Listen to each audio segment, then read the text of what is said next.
Tres amigos emprendieron un viaje por los pueblos olvidados de México. Tras días y días de recorrer caminos, llegaron a un lugar que parecía realmente olvidado y desdeñado por el tiempo. Entre ruinas y calles desiertas, caminaron y caminaron hasta que encontraron un pequeño hotel para reponer fuerzas. Este hotel era prácticamente un oasis entre tanta desolación. El lugar, sin embargo, parecía contar historias del pasado en cada rincón. Era pequeño, pero cálido. Los tres amigos rápidamente se instalaron en ese lugar, en una habitación pequeña, pero limpia y confortable. Un rato después, mientras se encontraban sentados en la terraza del pequeño restaurante de este hotel, los tres amigos inseparables, Ricardo, Pepe y Toño, debatían acaloradamente sobre si pasar una noche más en el lugar o no. Se les había ocurrido la idea de acampar cerca de un imponente y misterioso árbol que habían visto a la entrada del pueblo. Este gigantesco árbol se alzaba en medio de la nada. Era el único punto de referencia visible a la distancia. No había nada, no había otras plantas ni construcciones alrededor, solo ese ejemplar de la naturaleza en un mar de hierba verde. La vista, sí, hay que decirlo, era realmente impresionante. Y los jóvenes no podían dejar de sentirse atraídos por la idea de acampar justo bajo sus ramas. Mientras discutían entusiasmados sobre los preparativos para pasar la noche al aire libre, un hombre de mediana edad que estaba sentado en una de las mesas cercanas escuchó su conversación. Rápidamente se puso de pie y se acercó a ellos con pasos cautelosos. Los tres amigos, obviamente, quedaron desconcertados al ver al desconocido aproximándose y se callaron, observándolo con una mezcla de curiosidad y desconfianza. El hombre también los miró fijamente durante unos incómodos segundos de silencio antes de hablar. Discúlpenme, jóvenes, pero no pude evitar escuchar lo que estaban hablando. Solo quiero pedirles, o más bien advertirles, que no vayan a ese lugar, y mucho menos si es de noche. Al ver las miradas incrédulas de los muchachos, continuó. Veo que no son de por aquí, pero todos los habitantes de este pueblo sabemos que nadie debe acercarse a ese árbol, ni siquiera durante el día, ya ni digamos en la noche. Hay ahí algo muy, muy malo, jóvenes. Los tres amigos, ya saben, intercambiaron las clásicas miradas burlonas y algunas risitas contenidas al escuchar el típico relato de pueblo pequeño. Ninguno parecía creerse una sola palabra de lo que aquel hombre desconocido les decía.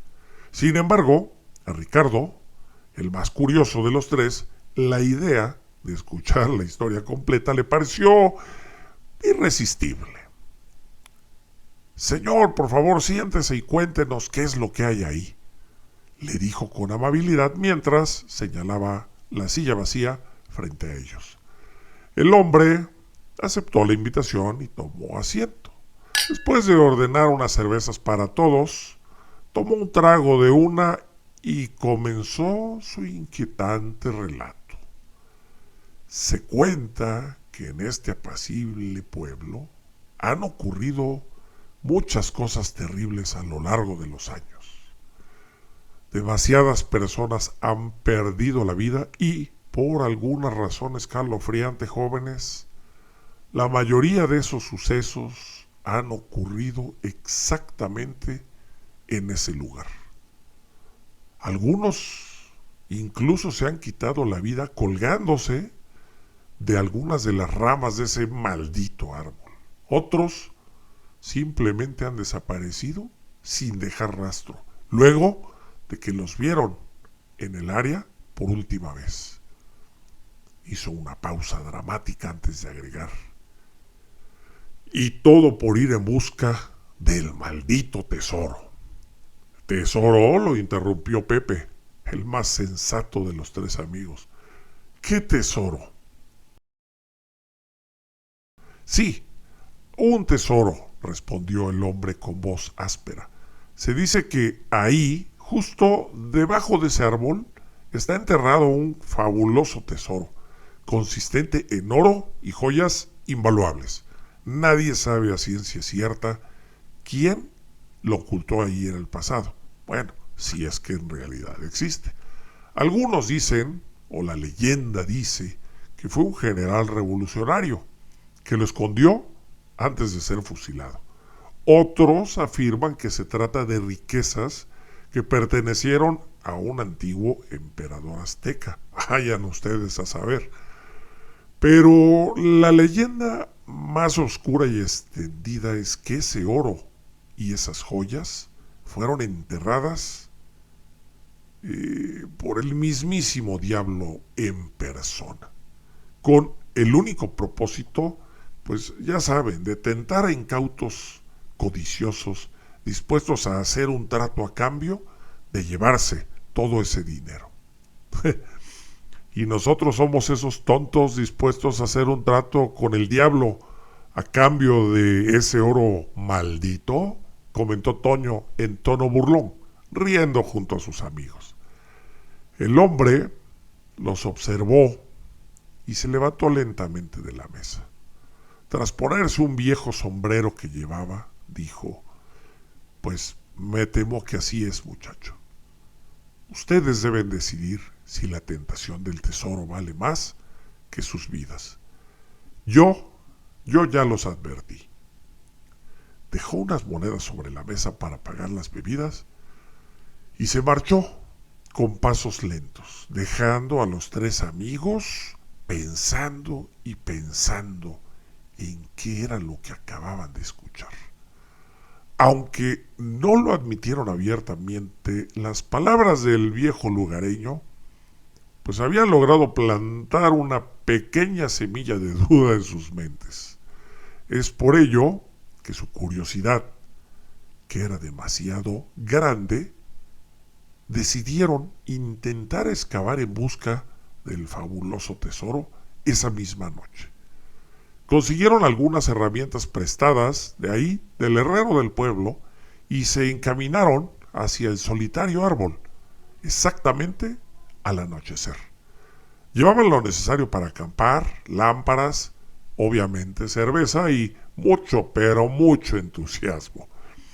Una vez que estuvieron instalados alrededor del árbol, encendieron una pequeña fogata y lo primero que hicieron, pues, bebieron unas cervezas, mientras comentaban emocionados qué harían con sus riquezas en caso de encontrar el tesoro. Empezaron a bromear sobre comprar islas privadas, abrir exitosos negocios, obviamente dejar de trabajar, salir con artistas de cine, bueno, lo normal. Fue una noche de risas hasta que finalmente decidieron que era hora de comenzar a cavar. Tomando turnos, excavaron justo debajo del tronco del imponente árbol. Cada vez cavaban más profundo en busca de cualquier indicio del legendario tesoro. Las horas pasaron y pasaron y pasaron y dieron paso a la madrugada, pero pues obviamente la fatiga y el alcohol que habían tomado eventualmente los vencieron, quedándose los tres dormidos así, sin darse cuenta. Fue Pepe el primero en despertar al amanecer. Apenas abrió los ojos, la escena frente a él lo dejó atónito. Y de un grito despertó abruptamente a sus amigos. ¡Miren esto! ¡No puede ser! ¡Díganme que esto no es verdad!, exclamaba, pero anonadado. Sus dos compañeros se incorporaron, malhumorados, crudos, confundidos por los gritos. ¿Qué sucede? ¿Qué está pasando?, preguntó Ricardo mientras frotaba los ojos. Pepe no respondió, solo señaló hacia el lugar donde habían estado cavando toda la noche anterior. Los tres se quedaron mudos de la impresión al comprobar que no había ningún rastro de la excavación. Todo el terreno estaba intacto, la hierba acomodada perfectamente. No había ningún montículo de tierra removido. Era como si nunca hubieran puesto un pie ahí. Ricardo, el más racional del grupo, pronto trató de encontrar una explicación lógica para encontrar una salida. Supongo que estábamos más borrachos de lo que creíamos. Es probable que no hayamos cavado tan duro como pensamos o tal vez lo hicimos en otro sitio por accidente. Miren, vamos al pueblo, comemos algo y volvemos más tarde para intentarlo de nuevo. Aunque escépticos, los otros dos dijeron, ok, sí está bien, tratando de convencerse a sí mismos con lo que había dicho Ricardo. Bastante decepcionados, pero sobre todo asombrados, los tres amigos regresaron al pueblo para reponer fuerzas. Mientras almorzaban en el mismo restaurante, pues no dejaban de comentar la extraña situación vivida esa mañana. A pesar de las explicaciones racionales que había dado Ricardo, los dos no podían evitar sentir que había algo más, algo inexplicable ocurriendo en aquel solitario paraje. Decididos a no rendirse, volvieron al lugar esa misma tarde, con herramientas nuevas y un enorme termo de café cargado para mantenerse despiertos. Esta vez dijeron, vamos a excavar sin descanso. Y así lo hicieron, relevándose en turnos para cavar sin pausa, rehidratándose con café cada vez que el cansancio amenazaba con vencerlos. Las horas fueron pasando y pasando y pasando en un ir y venir incansable de palas, hundiéndose en la tierra, sacando metros y metros y metros de tierra, lanzándolos a un lado. El agujero se hacía cada vez más profundo, llegando finalmente a los 4 metros de hondo. Fue entonces cuando Toño, quien cavaba en ese momento, sintió que su pala golpeaba contra algo sólido que no era roca. Emocionado, les gritó a sus amigos que creía haber encontrado algo. Estos, obviamente de inmediato, se unieron a él en el fondo del pozo y comenzaron a escarbar con las manos como si estuvieran poseídos, retirando capas y capas y capas de tierra suelta. Poco a poco fue tomando forma un objeto grande, muy grande y rectangular. Jadeando por el esfuerzo, finalmente lograron sacarlo por completo y arrastrarlo hasta la superficie. Lo que tenían frente a ellos era un pesado cofre de hierro sin ningún tipo de cerradura visible. Ansiosos, pero con manos temblorosas, levantaron la tapa para revelar su contenido. Adentro encontraron un tesoro deslumbrante de monedas de oro, diamantes. Esto los hizo gritar de alegría. Sin poder creerlo, metieron las manos para tomar monedas y examinarlas. El oro era real, los diamantes eran reales, todo, el oro y las joyas, absolutamente todo era real. Ellos lo podían ver, lo sentían entre sus dedos. En medio de su euforia, una risa profunda y rasposa, muy tenebrosa, se unió a las exclamaciones de alegría de ellos. Los tres voltearon desconcertados y francamente asustados, encontrándose cara a cara con un hombre alto y delgado, que traía un abrigo negro y un sombrero de ala ancha que solo dejaba entrever la brasa al rojo vivo de un cigarrillo entre sus labios. ¿Quién eres tú? ¿Cuánto tiempo llevas aquí?, preguntó Ricardo, con irritación en su voz, temiendo que aquel extraño quisiera robarles su recién encontrado tesoro. El hombre soltó una nueva carcajada antes de responder. Tengo muchos nombres, amigos míos, Y en cuanto a tu otra pregunta, he estado aquí por siglos. Soy el guardián de este tesoro. Extendió los brazos en un amplio gesto, como representando un escenario, y les dijo: ahora que ustedes han sido los únicos que han logrado encontrarlo, es todo suyo. Felicidades. Los tres amigos se miraron entre sí, confundidos. No sabían qué hacer, no sabían quién era esta persona, solamente sabían que habían encontrado un tesoro. Ricardo se puso al frente y le dijo a esta persona, a este señor: mira, no te creemos nada, lárgate de aquí ahora mismo y aléjate de nuestro tesoro. Los otros dos asintieron enfáticamente, colocándose a cada lado de su amigo en actitud desafiante y de protección. El hombre misterioso simplemente volvió a sonreír, elevando su rostro para permitir que la luz de la luna iluminara sus facciones.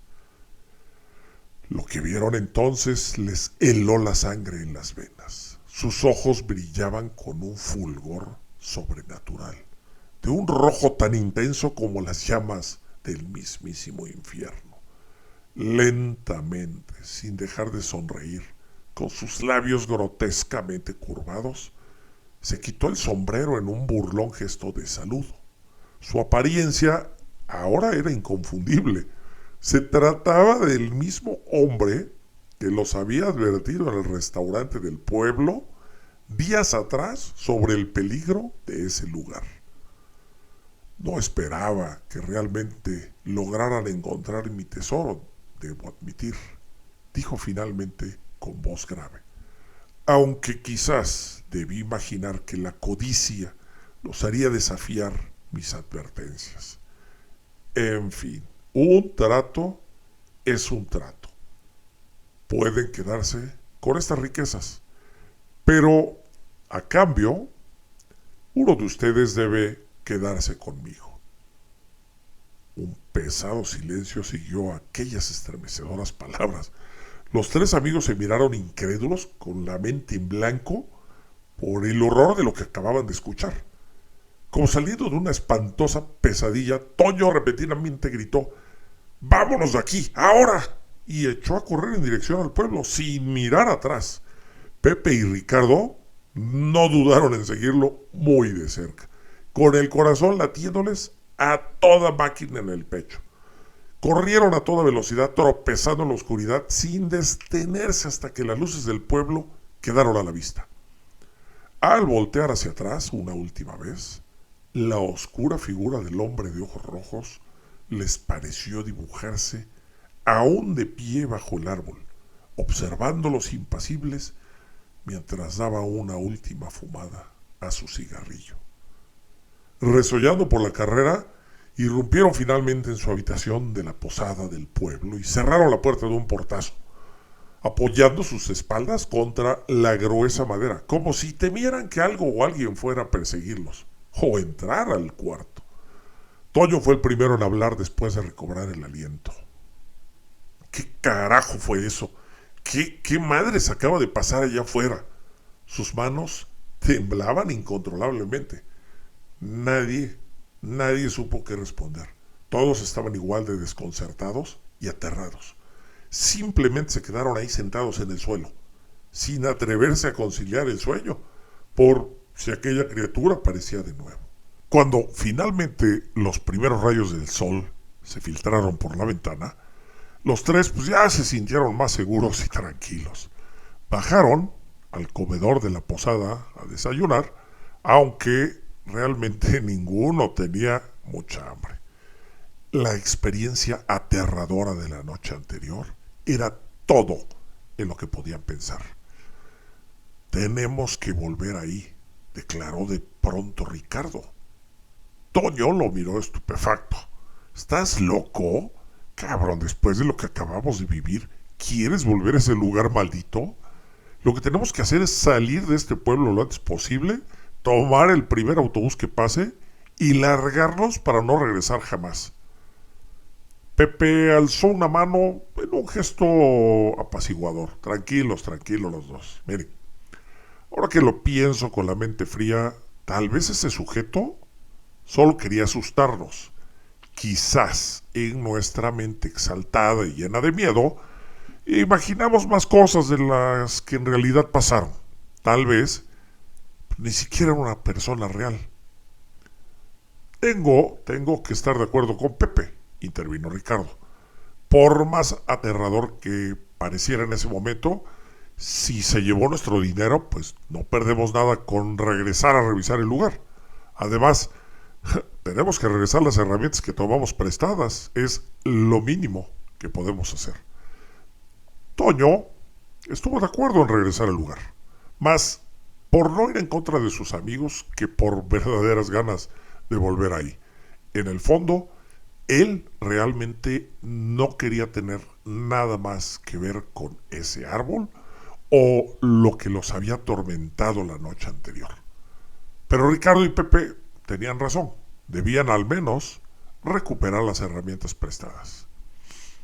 Está bien, vayan ustedes. Yo los esperaré aquí. Si no encuentran nada fuera de lo normal, podremos irnos del pueblo finalmente, dijo Toño, con resignación. Así, Ricardo y Pepe emprendieron el camino de vuelta al solitario paraje, platicando asustados y nerviosos sobre lo absurdas que les parecían ahora las visiones y sonidos escalofriantes que, según ellos, habían creído percibir. Entre risas nerviosas comentaban lo tontos que habían sido al dejarse llevar por el miedo hasta salir huyendo de esa manera. Seguramente, dijeron, aquel hombre solo era un farsante que ya debía estar muy lejos gastando todo el tesoro que ellos habían encontrado. Pero, al llegar al lugar, sus sonrisas se congelaron en sus rostros. La escena frente a ellos era absolutamente desconcertante e inexplicable. Todo, todo seguía exactamente igual que la última vez que estuvieron ahí, sin el menor rastro de excavación o del cofre con el tesoro. Ni siquiera las herramientas se encontraban ya por ningún lado. Era como si jamás hubieran puesto un pie ahí, como si los eventos de la noche anterior nunca hubieran ocurrido. Salieron corriendo de ahí desatados por el pánico, pero al llegar al pueblo, un escenario todavía peor los paralizó. El sitio entero, el pueblo, yacía en ruinas, como si un cataclismo lo hubiera reducido a escombros hacía siglos. Solo quedaban vestigios espectrales de estructuras, casas decrépitas consumidas por el tiempo. Nada de aquello tenía el menor sentido. Un frío estremecedor los envolvió, atenazados por el horror y la confusión más absoluta. Fueron corriendo e irrumpieron frenéticos en el lugar donde, se suponía, estaban hospedados, donde Toño debía estar esperándolos, pero la vista que los recibió desgarró sus almas. Aquel edificio no era más que otra ruina abandonada, sumida en la misma desolación que el resto del pueblo maldito. Subieron con dificultad las escaleras derrumbadas y penetraron en lo que quedaba de lo que ellos creían que era su habitación, un oscuro cubículo vacío que no tenía muebles, a punto de derrumbarse. Fue entonces cuando lo vieron, paralizados por una fuerza sobrenatural. Un bulto alargado, cubierto por una sábana blanca inmaculada, en medio de la habitación. Con un nudo en la garganta se aproximaron cautelosos, aterrados de que bajo aquel lienzo no encontraran más que el cadáver de su amigo o algo mucho peor. Asustados y conmocionados por no saber qué era lo que estaba pasando, contuvieron la respiración y de un tirón arrebataron la sábana, sin estar preparados para la visión que los aguardaba. Un grito desgarrador escapó de sus gargantas al descubrir que bajo la tela no había ningún cuerpo, sino el mismísimo cofre del tesoro que habían desenterrado. Ricardo, poseído por una fuerza oscura, Se arrodilló frente al macabro hallazgo y con manos temblorosas de miedo y de codicia levantó lentamente la tapa. Dentro, las relucientes monedas de oro y los diamantes permanecían intactos, pero acomodados con una meticulosidad sobrenatural. Pero esta vez no había regocijo en sus rostros al ver las riquezas, solo un pavor indescriptible. ¿Por qué?